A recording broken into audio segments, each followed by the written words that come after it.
കാക്ടസുകൾ ശ്രദ്ധിച്ചു കഴിഞ്ഞാൽ അറിയാം, അധികം വെള്ളം കൊടുക്കണ്ട, അധികം കെയറിങ് കൊടുക്കണ്ട, അതിനെ അധികം നമുക്ക് ശ്രദ്ധിച്ചുകൊണ്ടിരിക്കുക ഒന്നും വേണ്ട. പക്ഷേ അവയുടെ ഭംഗി എന്ന് പറഞ്ഞാൽ വളരെയധികം ഇഷ്ടപ്പെടുന്നതാണ്, എല്ലാവർക്കും തന്നെ ഇഷ്ടമുള്ള ഒരു ചെടിയാണ്. അപ്പോൾ ഈ കാക്ടസുകൾ നല്ല നിവർന്നാണ് സാധാരണ നിൽക്കുന്നത്. പക്ഷേ ചെടിച്ചട്ടിയിൽ തൂക്കിയിടുന്ന ഹാങ്ങിങ് കാക്ടസ് നല്ല രസമാണ് കാണാനായിട്ട്. ഇച്ചിരി സ്ലോ ഗ്രോത്ത് ആണെന്ന് മാത്രമേ ഉള്ളൂ, പക്ഷേ അവ കാണാനായിട്ട് അതിഭംഗിയേറിയതാണ്.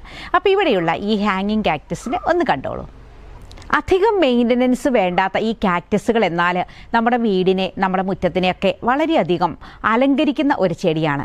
അപ്പോൾ ഈ ഒരു കാക്ടസിന് ഒരു പ്രത്യേക ഭംഗിയാണ്. ഒറ്റ ഇലകൾ പോലും അതിലില്ല, പക്ഷേ ചെറിയ ചെറിയ ശിഖരങ്ങൾ പോലെ അവ ഇങ്ങനെ കണക്ട് ചെയ്ത് പോവുകയാണ്. ഇത് വളരെ പതുക്കെയാണ് ഇവ വളരുള്ളൂ എങ്കിൽ പോലും അവ കിടക്കുന്നത് കാണാനായിട്ട് നല്ല ഭംഗിയാണ്, പ്രത്യേകിച്ച് ഈ ഹാങ്ങിങ് കാക്ടസ്. അപ്പോൾ ഈ ഹാങ്ങിങ് കാക്ടസിൻ്റെ ചെറിയ ചെറിയ കട്ടിങ്സാണ് നമ്മൾ പുതിയ ചെടിയാക്കുന്നത്.